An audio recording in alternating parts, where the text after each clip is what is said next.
Try to build an assistant swarm in Bubble using OpenAI's Assistants API. So I've been watching these recent videos from Dave Shapiro where he's come up with this framework generating a whole bunch of different agents that sort of cooperate and communicate.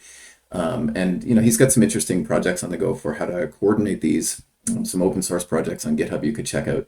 But the basic idea is you have like hierarchical control where you have like an agent that will spin up other agents, and then those agents have their individual tasks.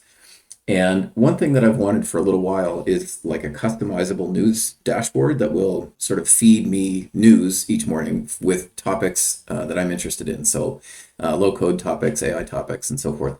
So what I'm going to try to do is build the initial stages of a sort of self-generating assistant swarm where I'll create like a master or builder assistant that can spawn other assistants. And I don't know if this will work, but the point is kind of to go a bit deeper into the Assistants API and understand how to integrate tools. So what used to be function calling has been wrapped into this tools interface in the Assistants API. So I'm going to look at hooking up a couple of APIs to an assistant. The basic idea would be you have a builder that can tell an agent that or an assistant that it spins up, you are a news crawler. So here's your tool, and here are the sites that you should search, and so forth. And hopefully from that, it will be able to go out and get relevant information and then summarize it and sort of stick it into the Bubble dashboard. So that's the basic idea, is to try to build a dashboard that has a few agents that are tasked with keeping a particular topic up to date and fresh. That's the idea. So let's see if we can make any progress in the next hour or so and see where it goes. Okay, so the first thing I'm going to do is just add a template page, basically a shell to the app using Basis Labs. So I'm planning to do a deeper dive into Basis Labs later in the week.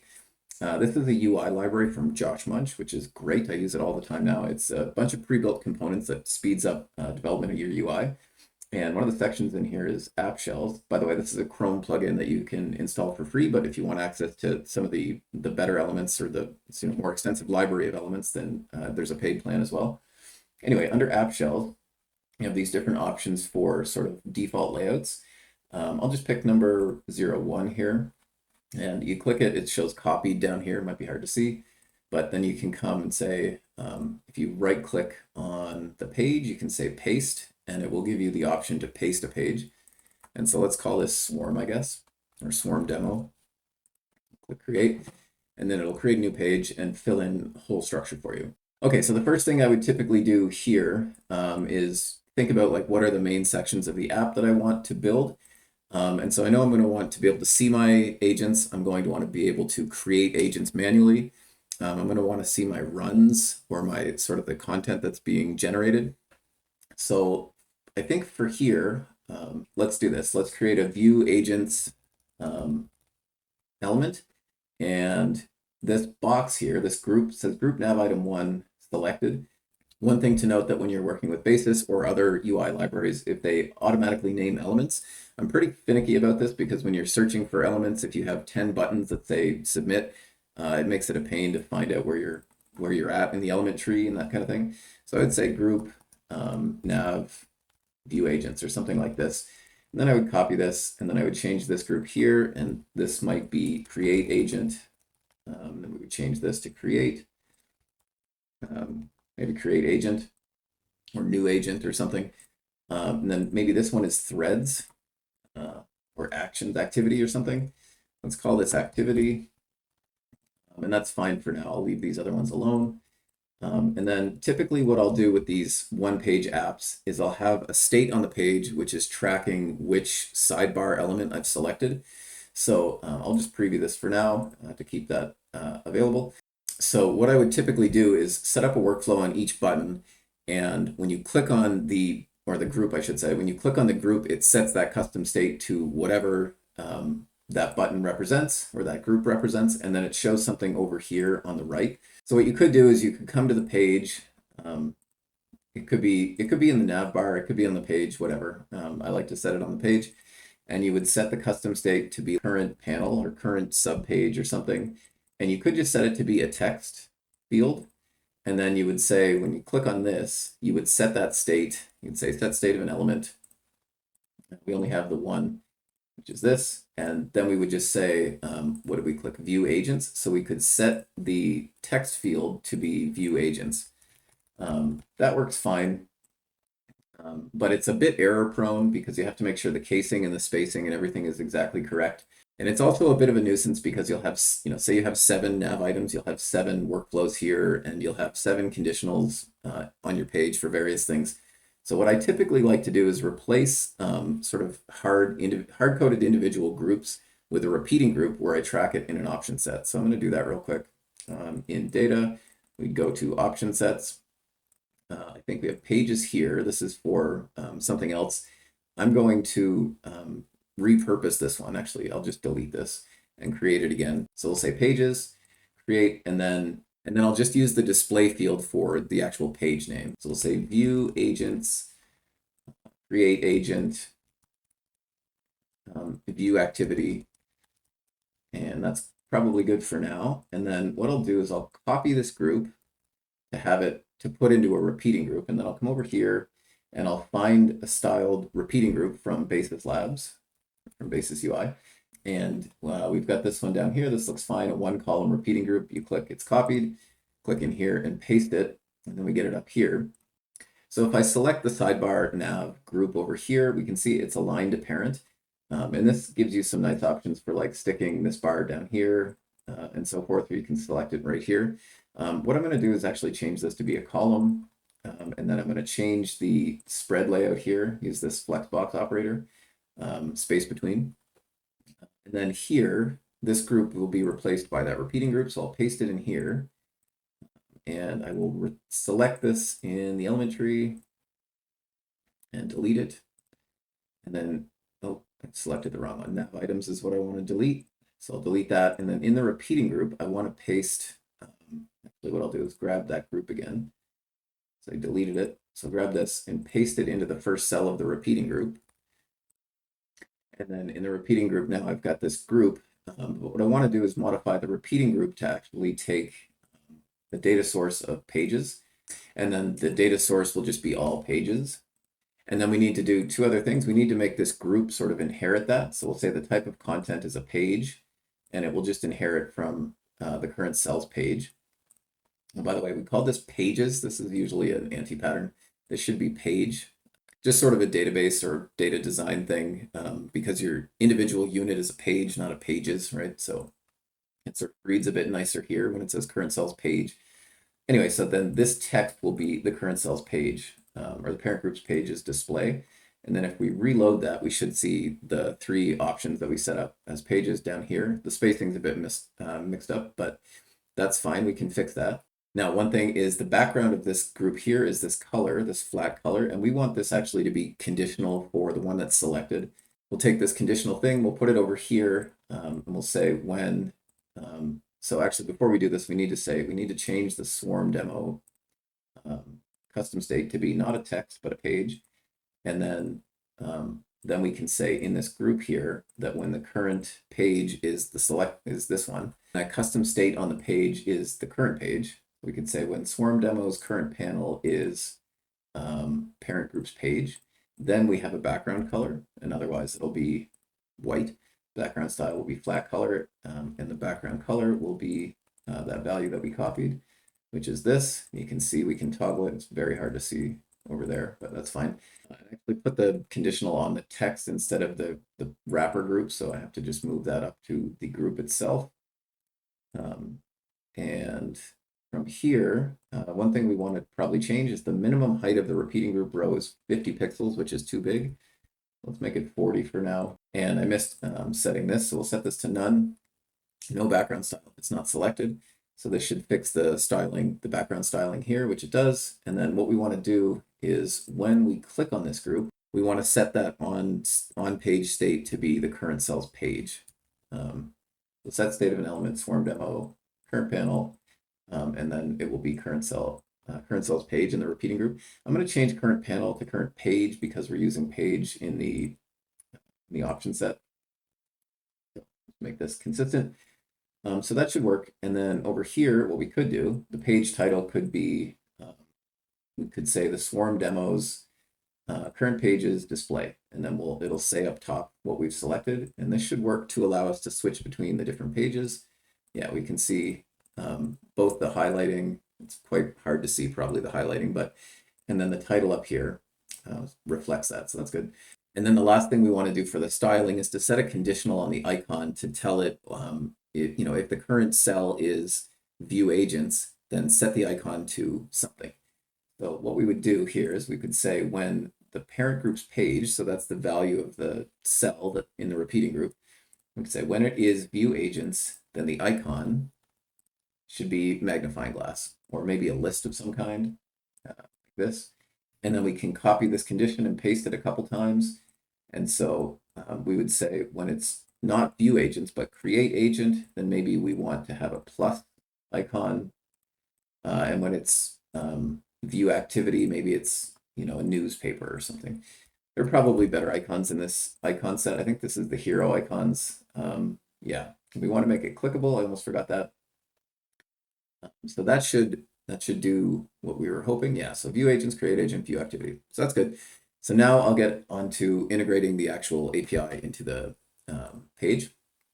So the first thing I'd probably want to do is create a wrapper for the view agents section. So we'd create a group, put it here, and we'll say no styling for this, no flat color background or anything.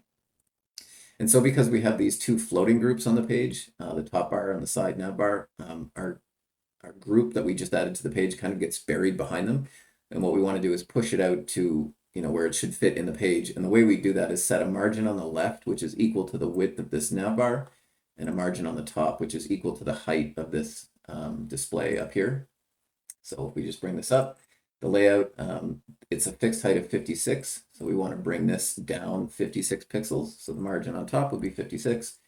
And that brings it in flush with this group here. And then here, the size of the nav bar is 200 pixels, which is here. And so we want to push this left 200 pixels. Now, this being said, there are other ways that you might want to do this to make things more responsive, but for now, we'll do this. So we want it to be a column. We don't want it to be fixed width, so we'll uncheck this. And that's fine, so it'll expand. And so now what we want to do is say that this group is not visible on page load. It'll collapse when it's hidden, and it will be visible when the Swarm demo's current page is view agents. And so now this is our view agents wrapper. So we'll call it that. We'll say group D or just group. Call it view agents wrapper. And so now whenever we click on view agents, this will pop up. And then you can do the same thing with the other two groups. We will do the other thing with the other two pages in a minute. So first thing we want to put into this view agents group is just a simple repeating group to list our current agents, which we set up in the last video in this series. So here we want a one column repeating group again. We'll copy it, paste it in here. And let's change this to RG view agents. And then we want to set the data source in this repeating group to be our list of agents. There's a couple ways we can do this. We can use an action through API connector. So we set up this yesterday. We set up this OpenAI API. We've got this API call here, which is currently in action. So we can run this action and send the data to our repeating group. You could also have it as data and then load it on page load, but I'm going to keep it as an action for now. So what we'll do is we'll say on page load. So we could fetch the data on page load. There could be a refresh button. Maybe that's a good idea. But we'll say for now, when page is loaded, we're going to call that assistance list API, which is this. And so what we'll do is we'll set the return value of this to a state on the page, and then we'll make the repeating group reference that state on the page. So here we would say set state of an element. We would pick Swarm demo. We don't currently have a custom state to hold this, so we'll create a new one. We'll call it list of agents. And the state type will be list data. So assistance list data, that's just the auto-generated, bubble-generated data structure that we get when we initialize the call in API connector. I think probably we want this to be a list, but we'll find out in a minute. And so then we set the list of agents state to be the result of step one's data. And yeah, so this is a list of assistants. So that's great. So list of assistants data. So then if our on-page state is assistants list data, and it's type list, then we can set our repeating group, same type of content, list data, and it can be referencing that data source on the page. And then in our workflow, as long as we're setting that state based on the result of what's coming back, then we should be able to see our list of agents in here. So we'll add a text in here into the first cell of the repeating group. Do just black text for the moment. And we'll say current cells, list data's name.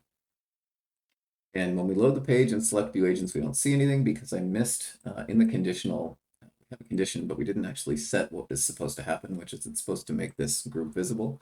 And then when we reload the page, we should be able to see our list of agents here under view agents, and there they are. That's great.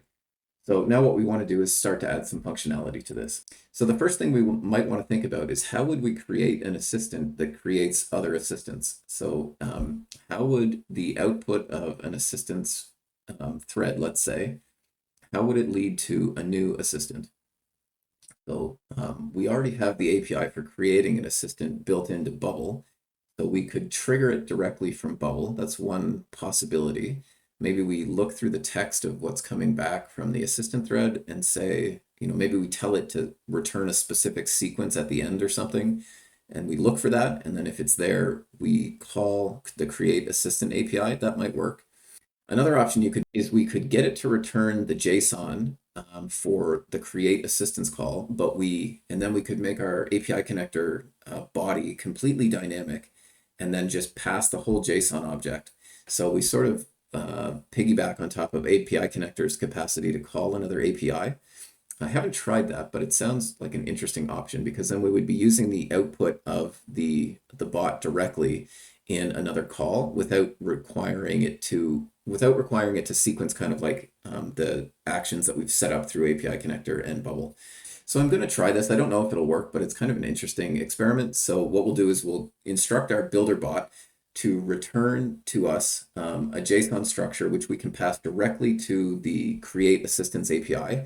So we'll create an additional API connector call, which has just a completely raw body, and try to pass the JSON directly into that and see if that works. That'll be our first step, is to create BuilderBot. So let's see if we can do that. So to create BuilderBot, we're going to want to add the functionality to create an agent in here. So we'll come back to our dashboard. We're going to want to create another wrapper group. So I'll just copy and paste this, and I will change this, instead of view agents wrapper, I'll say create agent wrapper. And the conditional will be that when the current page is create agent, this is visible. We'll get rid of this repeating group. And then basically what we're going to want to do is have some input fields that we can enter text into, and then it will make an API call. So here is the API reference for creating an assistant. So basically we're going to want to pass it a model, a name, and so on and so forth. This model, I think we're just going to use the current GPT-4 1106 preview.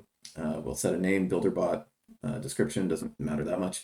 The instructions is going to be the main thing we'll play with, which is to tell it how to return the JSON that we want. We're basically going to want to return JSON that looks like this, which we can then pass directly to an API call. I don't think we're going to use any tools. So I don't think we're going to use code interpreter, retrieval, or function calls for this particular bot, but we'll see. So first thing I want to do actually is to create in the API connector.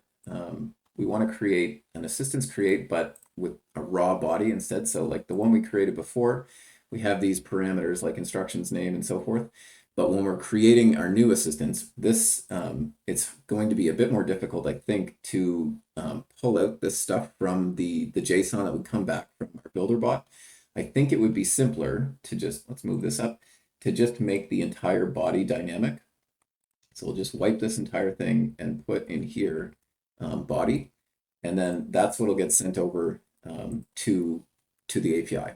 And we don't want this to be private, and we're not going to fill in anything just yet. As we work out what the system message will look like, or the assistant instructions look like, then we'll be able to paste in an example in here to initialize this. Let's come back here, and for BuilderBot, for the manual creation, we are going to want those fields. So here's our create agent wrapper here. So for now, we'll just create inputs for name and model. These from basis. We'll just search first for an input. We'll take this one, paste it in here, and then we'll take a multi-line input for the instructions. And that's this one here. And we'll paste this in. Okay, and so then we probably want some text just indicating what these are. We'll put in the placeholders in a minute. So let's grab some header text. So let's say So let's say heading 4 for these. I'll paste one here, and this will be agent name, and move this up. And then we'll copy and paste this and call this one agent instructions. And we probably want instructions. And we'll want to probably space out these various elements. So just in here, we'll add some gap spacing, say 12. What we might want to do actually is group these. Let's make this a bit bigger, and then we'll group each text label and then the group. And then we'll group the text label and the actual input in a column container. The style, we don't want that. So we'll do that. Do the same thing here.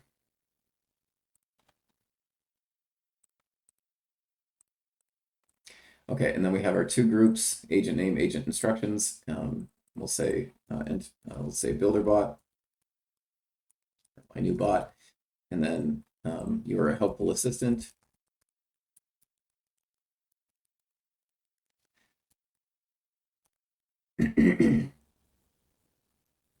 And then we'll want a button to create our agent. Say create, and this will trigger the create agent workflow. And this will trigger the create agent API call. The instructions will be the multi-line inputs value. Note this is what I was saying before.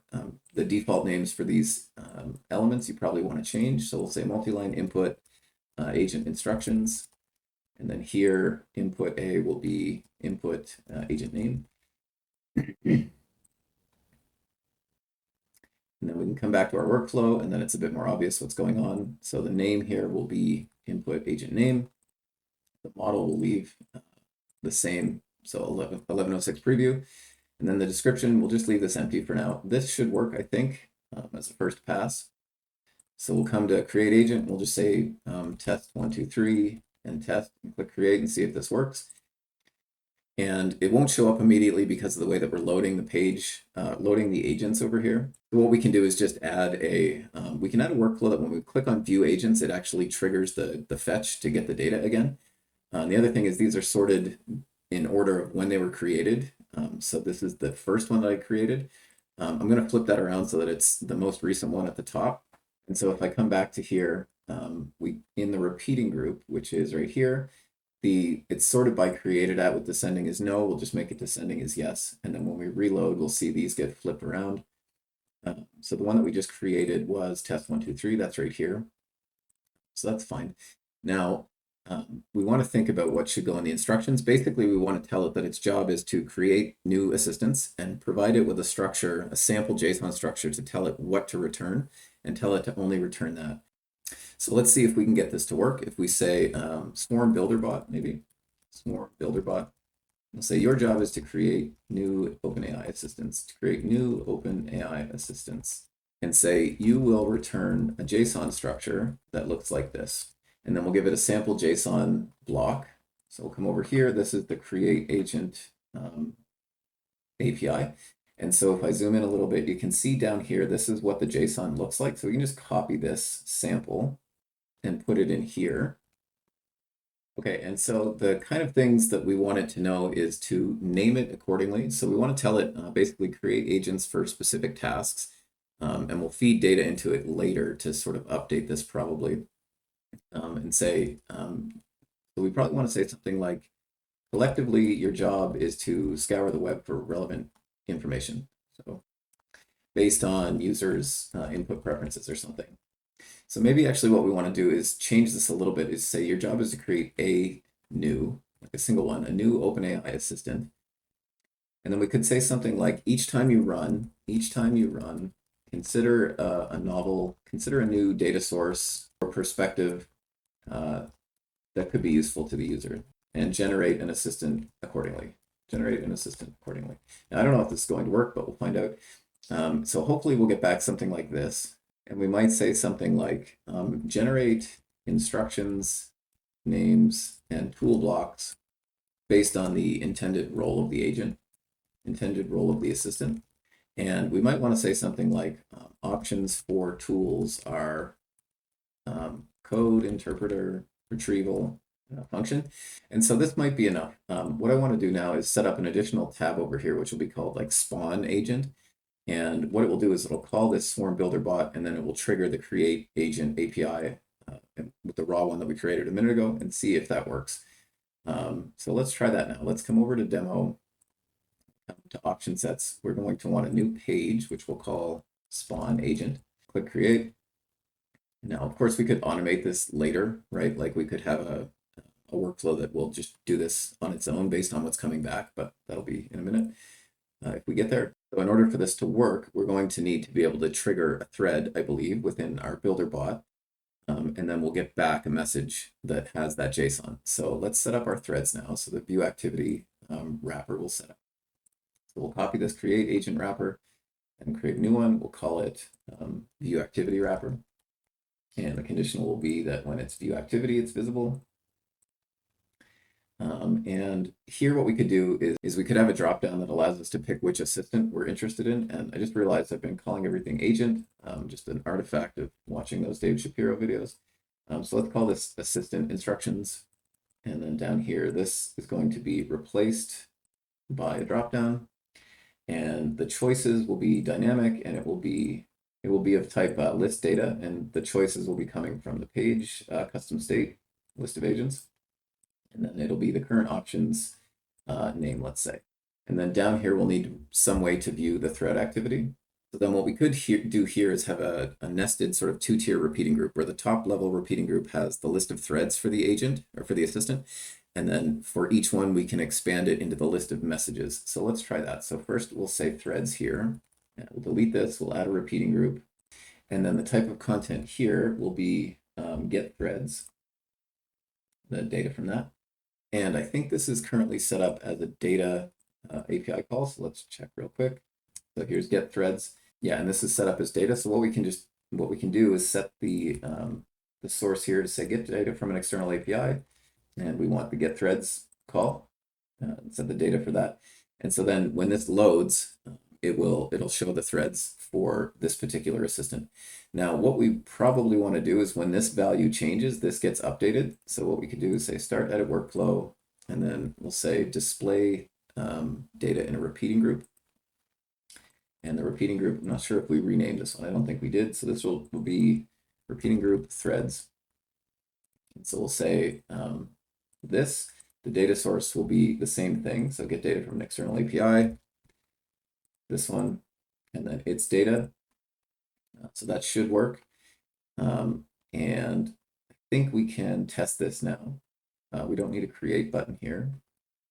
So let's see if we can get our threads at least from our agents. I actually ran into this error, which wasn't showing up yesterday. So I don't know if this just changed in the API. It says your request to threads must be made with a session key. It can only be made from the browser. And you made it with the following type secret. It turns out actually that you can't get a list of threads currently for a specific assistant. You have to keep track of them yourself, which is kind of interesting. Here's some documentation from the OpenAI community page. People are saying they would like to have this option, but right now you cannot do this. So if you try to list the threads, in the documentation itself, there's no threads, like get list of threads call. So if you try to call, like here, for example, just this endpoint with a get request, it'll just give you that same error. So basically what you have to do currently is when you create a thread, you have to store it somewhere. So let's back up a little bit. We'll create an action to create a thread, and then we'll store it in our Bubble database. And as we talked about in the earlier tutorial, you can pass a list of messages optionally when you create a thread, but we decided not to. I think it's down here somewhere. Create message, get threads, create thread right here. So we're just going to make an empty call, and we'll get a thread ID back, and we'll store it. And so when we store it, we'll also want to store the whoever the current assistant is, their ID as well, so that we can filter them later. What we'll do is we'll create yet another tab, and we'll call it interact or communicate or something, chat maybe. So over here, we'll say chat. We'll move this up here, and then we'll create another wrapper. Just basically all we'll do with it right now is create a create thread button. Copy paste this wrapper, and we'll call this chat wrapper, and we'll delete this threads repeating group, and we'll just have a button to create thread. And then we're going to want to have a data structure in our call thread, And we'll need to keep track of the thread ID and the bot ID. Let's say thread ID will be text, and then bot ID as well. Let's say assistants ID. And then when we create a thread, what we'll do is create a new thing, which will be of type thread, and we will set the assistant ID. So we're going to create a thread through the API here to store the ID. So we need to change create thread to an action like this. We reinitialize there's a thread, that's good. So in our workflow, we'll create the thread on the API, and then we'll store the return value here in our database. So the thread ID will be the result of step 1 ID. And then in here in our dropdown for creating threads and creating messages, we can change all of this. The placeholder will be select a thread. The type of choices will be threads from our database. And then we'll say, do a search for threads with the ID of the current bot. So we'll search for threads, or assistant ID equals the dropdown, assistant names value ID. And then the caption will be the current options thread ID. Now, if this works, we should be creating a thread in the API, getting the ID back, storing it in the database, and then also storing the bots or the assistants ID so that we can sort by them. So let's try. We come over to chat and look at our assistants. We actually haven't created the builder bot. I forgot to create it after we typed that system message, so I'm just going to do that now. So when I tried to generate this, I actually got a JSON error. So if I run create, it shows basically our JSON's not formatted correctly.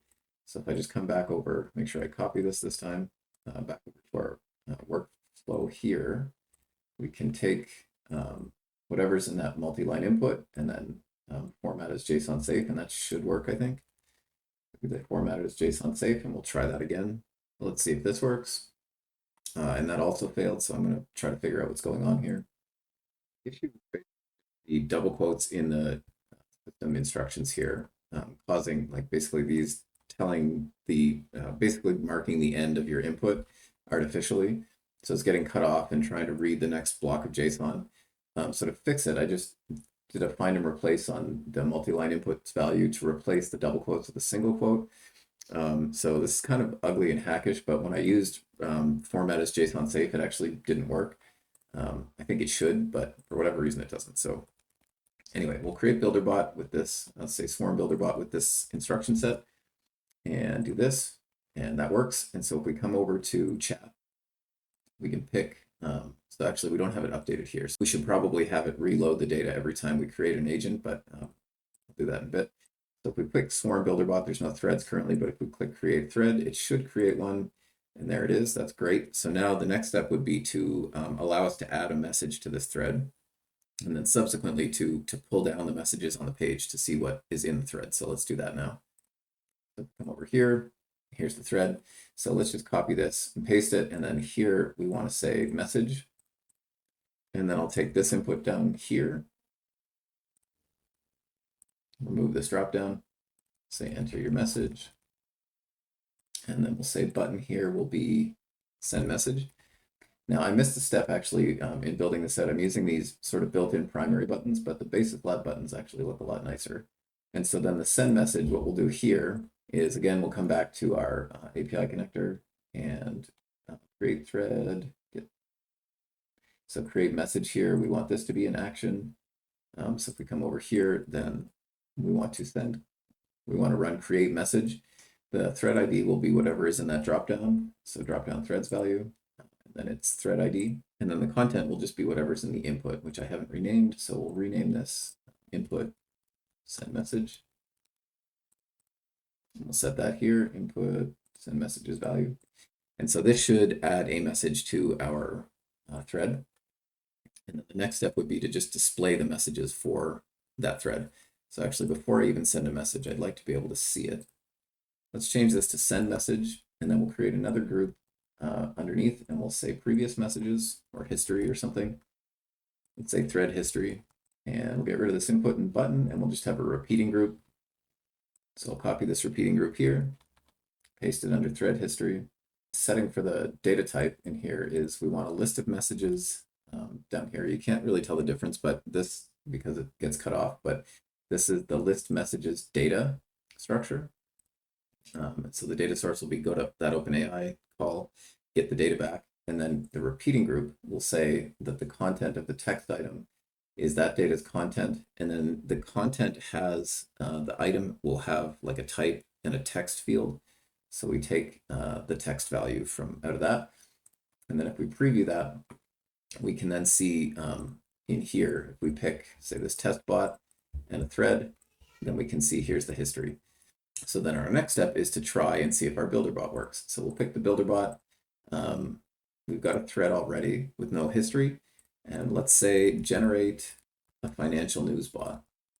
And let's see what happens. We'll send off a message, and this will be added to the thread history, which doesn't update immediately because I haven't added the trigger to update the thread history. But what we'll do is reload the page in a minute and see if we get back any useful JSON. And so then after we've created our message in this workflow here, the next thing to do is to start the run. So we want to run, oh yeah, in our API connector, I think create run or start run is probably data. Yeah, so we'll switch this to action. And then here we'll trigger it, and we can get the thread ID from this thread ID here from the dropdown. And same thing here. We'll get the assistant ID like this. And so this should trigger the run. And so now we're ready to test BuilderBot and see if it will return the JSON that we want to then feed to generate a new agent. By the way, one little minor annoyance is when we load this, none of these are selected. By default, you probably want to have one. So if we open the page, custom state, we can set a default value to say view agents, whatever's at the top of your navbar. And so now when we reload it, it shows us our agents here.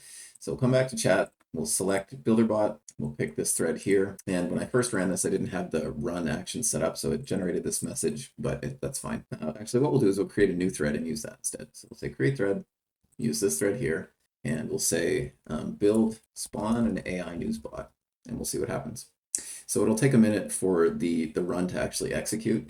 So what I'll do in the meantime is I'll set up a workflow so that when I send the message off, the thread history updates. So the way that we would do that is the repeating group data source is, I grab it here, this here, so we can copy this expression. This repeating group name is wrong, so we'll say thread history.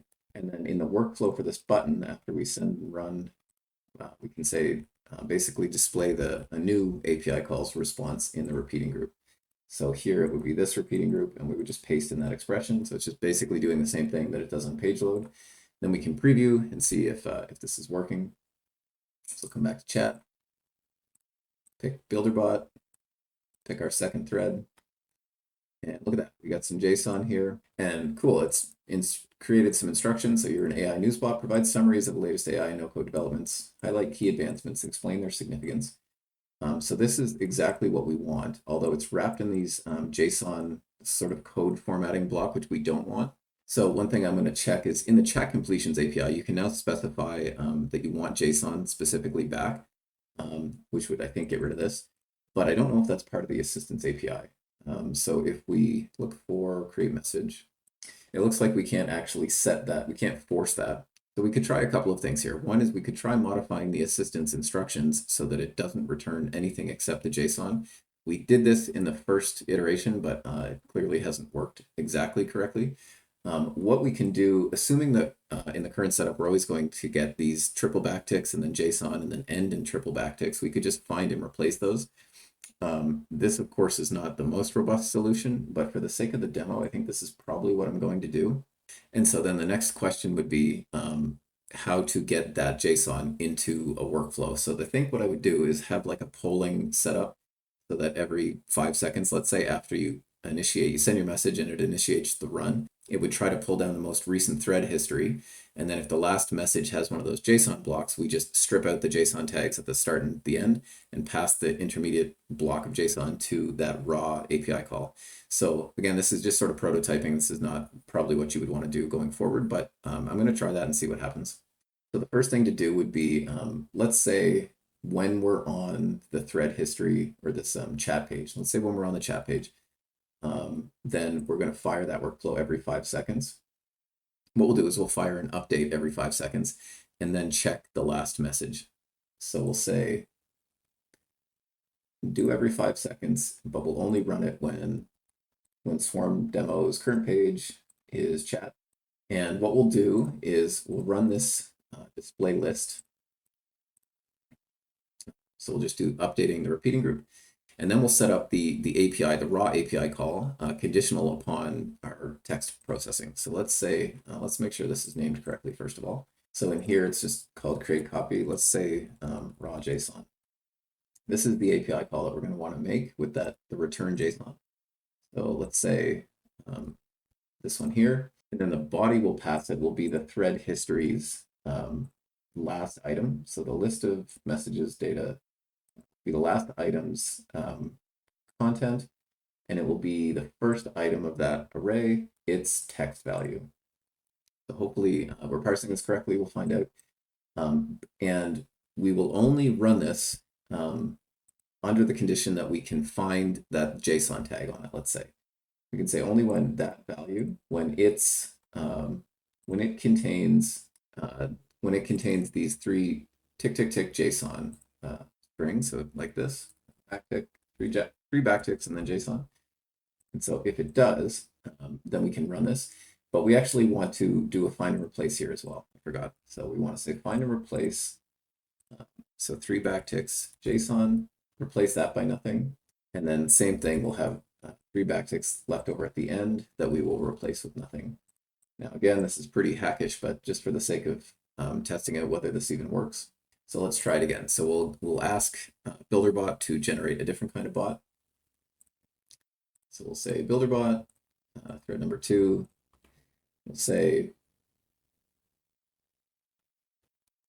generate a sports news bot. Send this over.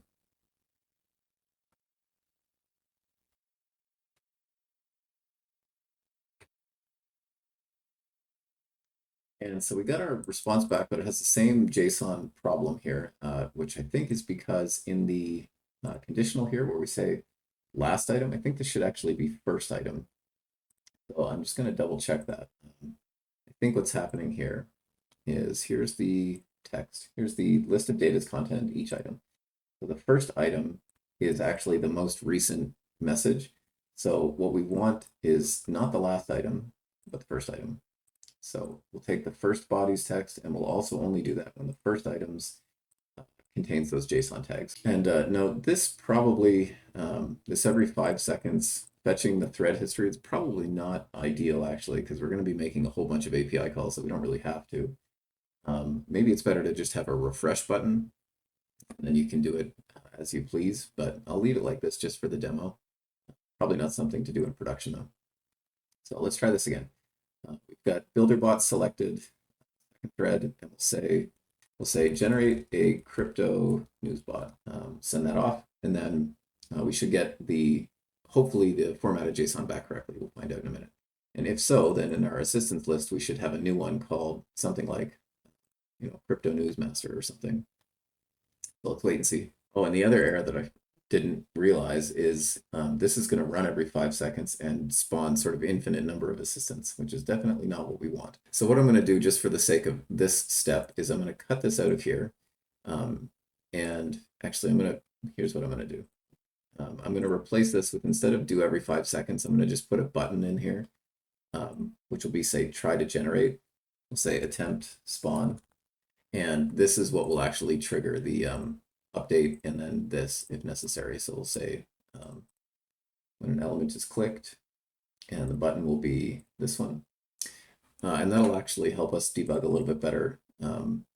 There's an error somewhere in the workflow, and this will help us find it a bit more easily, I think. So we'll say this and this. Now we'll click attempt spawn. It should take this, but for some reason it's not. We'll say step by step, attempt spawn, and that's good. It's going to update that. And then here, this conditional is passing. And here are the instructions. Here's the JSON object, which is exactly what we want, although it looks like there's an empty new line at the beginning, which might be causing the problem. Well, actually, I think what's causing the problem is the text has single quotes, which the return value here has single quotes, which is kind of interesting. So if we run a find and replace on the quotes, we might actually get to the final step here. So let's try find and replace single quote with the double quote. Again, I wouldn't duplicate this exactly in production. but for the sake of the demo, let's try this. So we'll pick this one, our second thread here, and let's try to generate a crypto news bot here. If we click attempt spawn, we're getting a similar error. Okay, so the issue might have actually been the way that I set up this raw JSON connection. So I just reinitialized it, which created this crypto pulse bot. So let's get it to generate a different message, a different bot rather. So let's just say you are a weather bot, I don't know, and see what happens here. Okay, so we've got our weather bot message here, and let's see if we can spawn this bot, fingers crossed. Oh, actually, we got to use, this is good. We got a different error message, which is that it says you can't use GPT-4. It says the requested model can't be used with the retrieval tool, but that's fine. What we can do is in our, oh, I think we specified GPT-4 as our instructions for Swarm Builder bot. So what I'm going to do actually is take the system message or the assistant's instructions and create a new bot. So let's call it BuilderBot v2. And here, the model should be GPT-4 1106 preview. I think there's the 3.5 turbo also works here, but we'll do this, same instructions, except the model it'll spit out will be this. So let's try to do this. And then in chat, we can pick BuilderBot v2. We need to create a thread. Pick our thread, and we'll say generate an AI news bot. Again, we'll send this off. And then once this updates, we'll try to spawn our bot. So here's our JSON, and let's attempt to spawn. Oh, that looks good. It looks like it worked. So if we, here's our current list of assistants. If we refresh, then, oh, there's AI news updates. So we have a new bot. Excellent. So we have a bot that can create bots now. So what I want to do, we have it. So probably what you'd want to do is like set up a one-time trigger. Just for to round this out, I'm out of time for today, but let's say instead of having it just on the button, we could have that every 5 seconds thing again, where we're doing the same thing. Actually, let's do it this way. We could duplicate this and we could say every 5 seconds. So let's replace this by another type, which is do every 5 seconds. And in the, let's do this. Let's say, we'll need to give some more thought to how we might actually control this. After we send off that message to the agent or the assistant, we'll set a flag to yes, which is like ready for creation. And then once it runs this create, it'll set it to false, just so it doesn't repeat a whole bunch of times. Like I said, I don't think that's the right way to do this, but let's say preparing to create assistant, and this will be a yes, no, and we'll say by default it's no, but then when we send a message, where is it here? Here, we'll set state of an element, which is that, to yes, and then we'll say in this every 5 seconds conditional that only when it is yes can this run. Only when Swarm demos preparing to create assistant is yes. And then finally, we will set it to no after we run this. So no. And we need to say only when the result of step 2's ID is not empty or something. So if step 2 doesn't run, we don't want to set it to no. So we'll say only when result of ID is not empty. And this will force it to wait for this to run, and then we'll see what happens. So let's try this again. So come to chat, BuilderBot v2, pick our thread. Here's our entrepreneurship news bot. So I told it to spawn this, but the workflow had that bug in it, so this didn't work. So let's tell it again, generate business news bot. And we'll send it off, and hopefully in a few seconds, we'll get a new assistant that is just a general news bot. And this list of assistants is not auto-updating, but I can see in the dashboard that it did generate this Biz News Tracker assistant. So we've got the sort of bones of the pipeline set up where we can cause it to auto-generate a new bot. So that's fantastic. There's obviously lots of work left to do in making this interface cleaner and more user-friendly and making some of these controls a bit more robust. But we're off to a good start. So I'll pick this up again later in the week, I think. So thanks for watching. Hopefully this was helpful.